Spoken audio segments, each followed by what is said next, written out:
ആ മോനെ രമേശ, ഞാൻ മുതലാളിയോട് കുറച്ച് കാശ് ചോദിച്ചിരുന്നു. നിന്നോട് വല്ലതും പറഞ്ഞോ? ഇല്ല, ദേ മുതലാളി വരുന്നുണ്ട്, നേരിട്ട് ചോദിച്ചോ.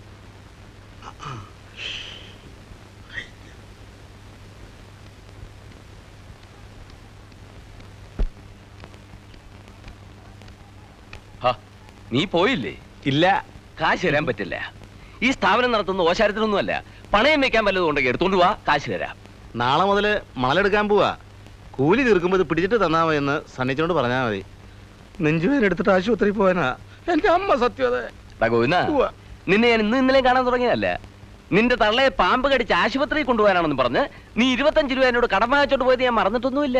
അയ്യോ, എന്ന് ഞാൻ ഓർക്കണില്ല. നീ ഓർക്കുകയല്ല. ആ, അത് ശരിയാ. പാമ്പല്ല മുതലാളി, പട്ടിയാ. പട്ടി.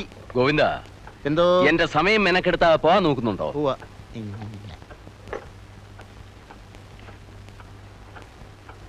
ആരെങ്കിലും കുറിപ്പണം അടയ്ക്കാനുണ്ടോ? കടവത്തെ പണിക്കാർ 5 ആളെ കിട്ടിയിട്ടില്ല. ഞായറാഴ്ച കൂലി തീർക്കട്ടെ എന്ന്. ഇവറ്റകൾക്ക് സമയത്തിന് കുറിപ്പണം അടച്ചാൽ എന്താ? കള്ളു കുടിക്കാൻ തോന്നിയ അവസരം കാശുണ്ട്.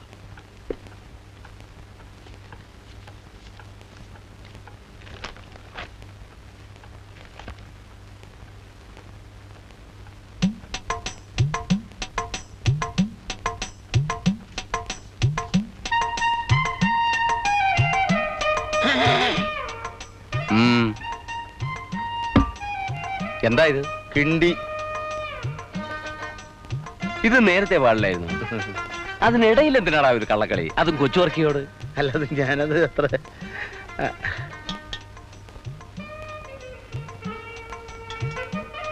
എവിടുന്നേലും മോട്ടിച്ചാണോടാ? അയ്യേ രമേശ, ഒരു 15 രൂപ കൊടു. അല്ലാതെ 15 പോരെ, 30 രൂപ കിട്ടുക. 25 കൂടെ. അല്ലാതെ അയ്യോ എന്തത് രമേശ. ഒരു മാസത്തിനുള്ളിൽ ഇതെടുപ്പിച്ചോണം.